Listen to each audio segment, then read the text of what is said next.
How's it going, everybody? It's Pilot Flame. We are back with another FPL video, and today we're going to be looking at the best captaincy choices for Game Week 20. I know we're halfway through Game Week 19, but we should still keep one eye on the game weeks coming ahead of us, and there's some pretty good captaincy choices for Game Week 20 as well. Obviously, assuming everyone gets through their FA Cup fixtures as well as their second fixtures for those that are playing some more this week. Man City still has to play, Chelsea, Leicester, Man United, Liverpool. All those sorts of teams still have to play another fixture. And then you probably expect some of the bigger teams to rest their players. So like, as an example, West Ham has Doncaster.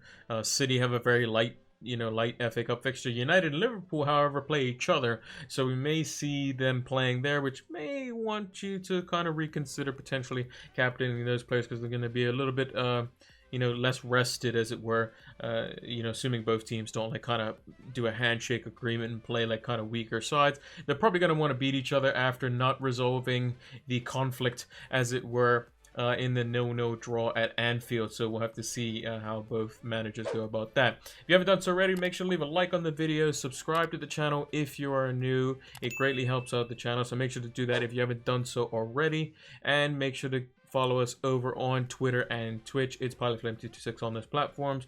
Twitter is where you can get up-to-dates on all the different things like videos that come out on this channel, as well as lineup news, as well as anything else that we're doing, as well as when we go live on Twitch, which we will be doing a preview stream for Game Week 20 this Thursday at 7 p.m. EST, and a deadline stream on Monday, the night before the deadline, at 7 p.m. EST. That's a week today at the time of recording. So without further ado, let's get into the video. So the first player we have on our list is Kevin De Bruyne. He's somebody that everyone has their eye on for this game week. He's already got 7 points in Game Week 19, and he could still potentially get more versus Aston Villa, who are just coming back from having their extended stay out due to the COVID outbreak, and he has West Brom away in Game Week 20. You couldn't ask for a better fixture. Or could you? Last time they did draw versus West Brom, but that may have been just a bit of a bit of complacency. Also, City didn't have their center back partnership that they I believe at the time of Stones and Diaz. They look a lot more assured at the back. Gundogan's kind of molded into this kind of second box-to-box style midfielder, and played that role quite well in the absence since David Silva has left. But in terms of KDB, he's definitely getting more shots in the box, as well as his goal attempts overall. He has 15 goal attempts in the last 4 games, which is tied second among all players, and shots inside the box, 14. He's also second as well on that. He has to convert some of his big chances, though. That's what we've been waiting for. He's been getting assists here, getting an assist there, but we've been waiting for the Kevin De Bruyne to get goal, assist, 3 bonus points when we captain him. That's what we're looking for. We're hoping he can do that versus West Brom. He is also a top 4 big chances over the last 4 games with 5, and he's only taken 1 of those.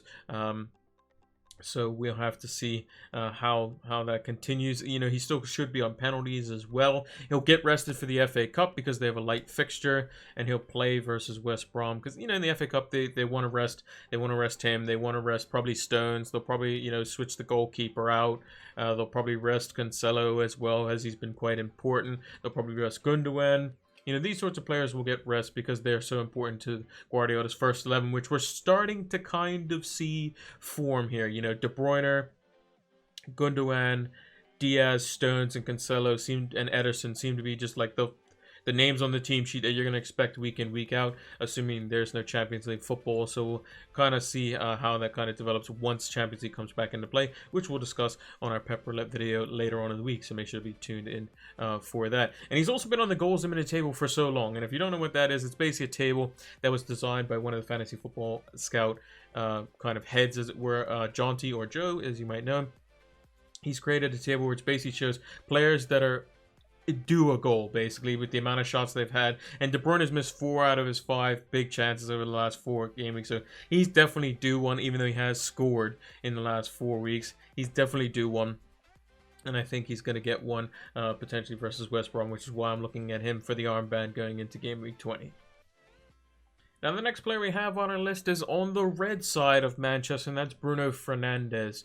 He is way up there in points, 135 points this season, 11 goals, 8 assists, 53% owned, so a lot higher than De Bruyne, but is cheaper than De Bruyne at the moment by a good 0.6 million. Now, he's only scored 3 points so far in the first game of the double game week 19, but he does have Fulham still to play, and he's got Sheffield United at home. Potentially not necessarily a better fixture you could ask for going into game week 20. However, there is one caveat, because if he does get a yellow card versus Fulham, that will mean that he's suspended for this game. So make sure to check that out before you decide to put the captaincy on Bruno and wonder, why doesn't he have a fixture? But I think they'll definitely know that. They'll definitely know that we don't want Bruno suspended, and I say we because I'm a United fan. But you don't want your best players getting suspended. So there's a lot of players that are probably on that have to, deal with it a bit more. So Jack Grealish, he still has to play 4 extra games, because it's up until the team's 19th game. If you picked up 5 yellow cards in anywhere in that span, you get suspended. And United's 19th game is versus Fulham. So if he doesn't get a yellow card versus Fulham, and he gets a yellow card versus Sheffield United, he's home free, so it doesn't really matter too much. So Sheffield United is a very good fixture for him. Now, he's also tied for big chances in the last 4 game weeks with 5. He's also tied for chances created with 15 over the last 4 weeks, only behind Grealish's 20. And remember, Grealish didn't even... He hasn't even, played yet in 19, so we still don't even know how, what his form is like. So you could say that Fernandes should be tied up there, or could potentially go more once the 4 weeks basically kind of shifts along. He's also second among midfielders for shots inside the box and shots on target. And even though he has been playing well in recent weeks, he has the highest XGI over the last 4 weeks, which is 4.42. For those who don't know, XGI is expected goal involvement. So that is the likelihood that he will either get a goal or an assist. So basically some type of attacking return over the last 4 game weeks. So he's expected to have close to 4.5 goals and assists combined. So basically return every game over the last 4 game weeks. And to show how good that actually is, the next highest is Kevin De Bruyne with 3.30. So he's definitely... a lot higher up there. And for those that think that Fernandes hasn't been, he's this away fixture man. He's the guy who gets all of these points away from home. His last 3 outings at home, he's returned in all of them. He got 10 points versus Aston Villa, he got 6 points versus Wolves, and he got 17 points versus Leeds. So I definitely think he can score at home versus Sheffield United. Again, if he is suspended for that game, then probably look for the likes of Marcus Rashford or a different United asset, or just slap the armband on De Bruyne. But I'm definitely considering it. Being a United fan, a little bit on the biased side, but if he's playing this game, it's going to be very hard to look past both him and De Bruyne for the captaincy this game week. Now, Son comes in the captaincy picks for this game week strictly because he scored versus Liverpool last time out. And also, I believe he still is, if not very close to being the top point scorer for this season, 139. He's got 12 goals, 6 assists. He's close to 60% ownership and got himself an assist in game week 19. Obviously, only playing the 1 fixture versus Sheffield United. Didn't have a double game week, but he will definitely have double game weeks in the future, which is potentially why it's good if you still have Spurs assets to keep them or potentially get them in. See how they do versus Liverpool, because if they go and do a Jose Mourinho type performance, Son goal, Kane assist, Kane goal, Son assist, 2-0 fashion, like the way they did versus City.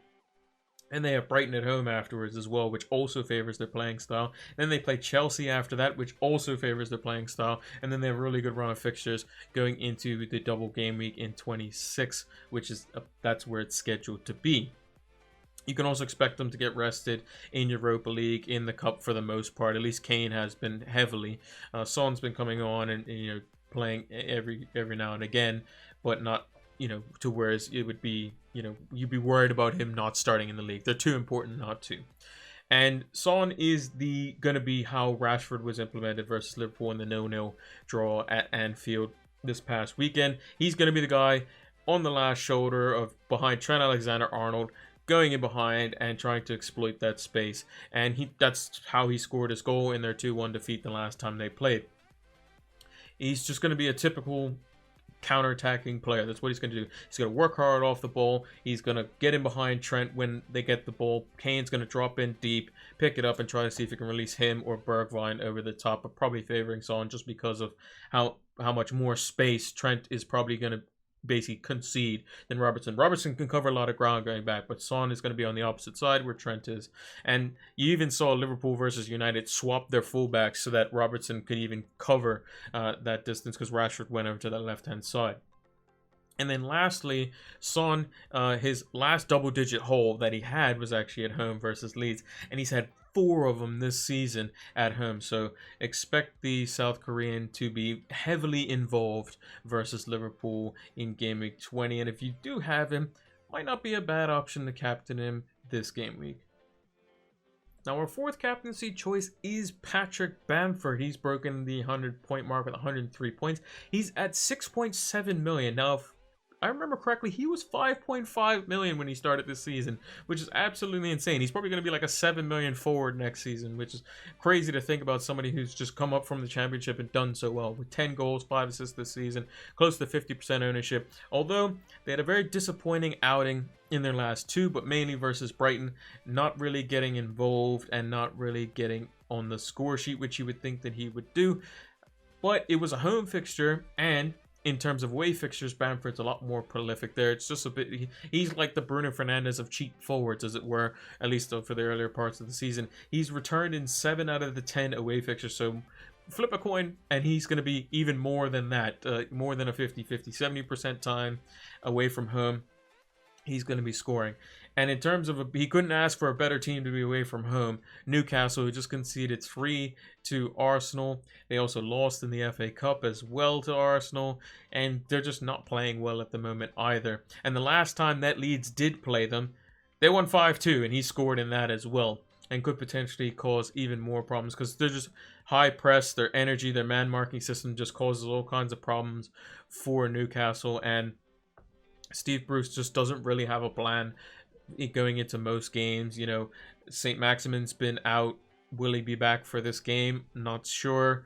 You know, playing Joe Linton in various different positions, trying to incorporate Andy Carroll. Wilson can't even touch the ball. And, you know, they just have no attacking output and they just kind of sit back and defend. But Leeds are going to pull that apart. And I think that they could do well versus Newcastle. And if they can't score versus Newcastle, well, that's kind of a problem for Leeds. But they should be able to do so. And the last time they you know, played against them, 5-2 was the scoreline when Newcastle actually tried to attack them a little bit. So Newcastle, I think, are going to be doing a lot of defending. And if you're expecting a lot of chances for Leeds this game, it's probably going to be that and then some for Bamford and the Leeds Boys versus Newcastle in Game Week 20. Now, the last player that we have on our list, the differential captaincy choice, is Mikel Antonio. He scored in his first Premier League start back, getting a goal for himself, playing a big chunk of the game, 90 whole minutes he played, and he had a little bit of a swim celebration in the box. It was a terrible example of how to do the backstroke, which he did. He's currently at 6.3 million, which is extremely cheap. At the beginning of the season, we were thinking 6.5 million, there's no way that price is right, and it turns out it was. And Antonio, who was moved from midfield to forward because he was a midfielder last season, has 4 goals to his name already this season. He's got 9 points so far in Game Week 19, which is still double gaming, and he still has West Brom to play as well, so we'll see how he does in that. Also, they have Doncaster in the FA Cup, so I don't expect him to play in that at all. They may play like Lanzini at false 9, or maybe Yarmolenko or somebody like that to make sure that they get through that round. He's also going up against Crystal Palace, a team that is a lot better away from home, at least historically, than they are at home. And it plays into West Ham's style of play away from home. Sit back, soak up the pressure a little bit, and then hit them on the break. Antonio's very good at that. He's very physical, and he's going to be able to dominate the center backs. And, you know, the likes of, you know, Mitchell or, you know, these sorts of players that are going to be quick to get back and cover him, they're not going to have anywhere near the strength to be able to stop Antonio doing what he does best, which is holding up the ball, spinning in behind, and causing a whole bunch of problems in and around the box. And City shipped 4 past Palace, so a couple of them were off set plays, and, you know, again, not really the greatest thing to be conceding when you have West Ham coming to town in the next game, because you have the likes of Souček, Ogbonna, Antonio, and a great delivery coming from like Creswell and Bowen. It's going to be all sorts of problems for them. And then lastly, in these set pieces, this is where West Ham obviously can thrive. They want you to give them, foul Antonio. They want you to give them set plays in and around the box, because they know that they have the height advantage. They know that they may not necessarily be the best, kind of strategic team, but these set plays is where they can do their damage, because they know they're very good at them. Similar to how Burnley play. They're going to get the ball forward as quick as possible. They're going to win a set piece, and then they know that they're going to rely on their big men to kind of go up there and win the ball. But Antonio's a little bit more dynamic than that, which is why it could cause Crystal Palace all sorts of problems. Zaha was also injured for their game versus Arsenal, so whether he comes back into the fray, or it got injured during the Arsenal game, sorry, and was injured versus City, whether he comes back, that could be a big miss for them. They may have some potential injury worries at the back as well. I think Kouyaté was one of the players that was out, who's been very good in patches of the season, and Antonio can definitely exploit that defense. So if you're looking for an outside shout for the captaincy in Game Week 20, Mikel Antonio, assuming he's fit, is going to be a good differential for the captaincy in Game Week 20. And that's going to do it for the best captaincy picks, in my opinion, for Game Week 24 of the kind of key ones, and then one little differential one that we always like to do.